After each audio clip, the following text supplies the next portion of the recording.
पश्चिम बंगाल में एसआईआर के शुरू होते ही बांग्लादेश बॉर्डर पर लोगों का भारी जमावड़ा लग गया है। दरअसल बढ़ती भीड़ को देखकर यहां पर सुरक्षा भी बढ़ा दी गई।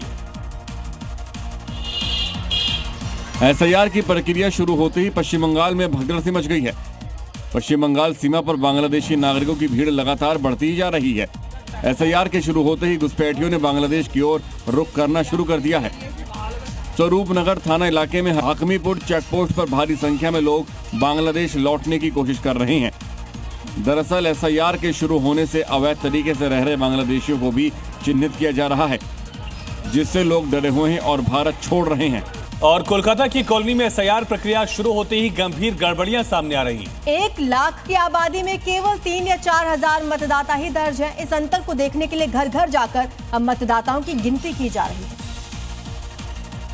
कोलकाता के पंचागम इलाके में मौजूद गुलशन कॉलोनी में मतदाता सूची के स्पेशल इंटेंसिव रिवीजन यानी एसआईआर की प्रक्रिया शुरू होते ही कई गड़बड़ियां सामने आई हैं। स्थानीय लोगों का दावा है कि इलाके में करीब 1 लाख आबादी रहती है, लेकिन पंजीकृत मतदाताओं की संख्या केवल 3-4 हजार है।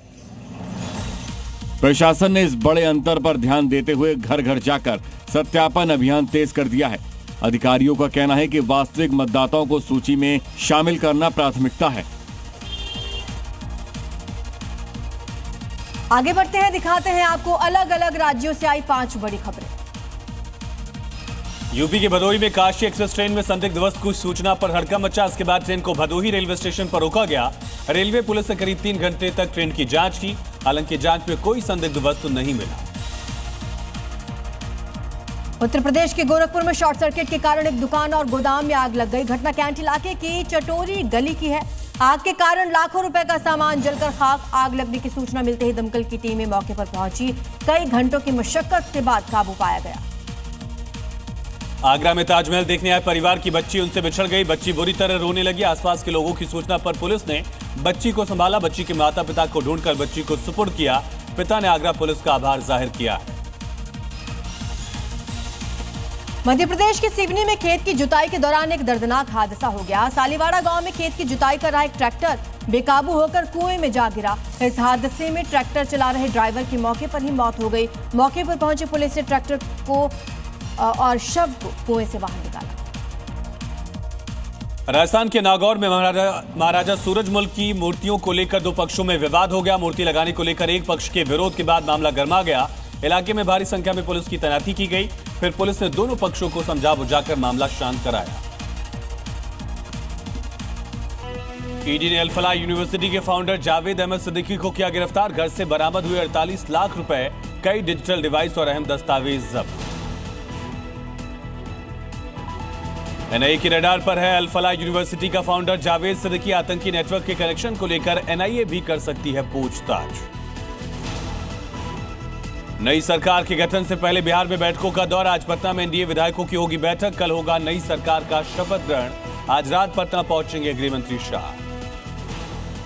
आज प्रधानमंत्री नरेंद्र मोदी तमिलनाडु के कोयम्बटूर से जारी करेंगे पीएम किसान सम्मान योजना की 21वीं किस्त। 9 करोड़ किसानों के खातों में ट्रांसफर होगी 18,000 करोड़ रुपए से ज्यादा की राशि।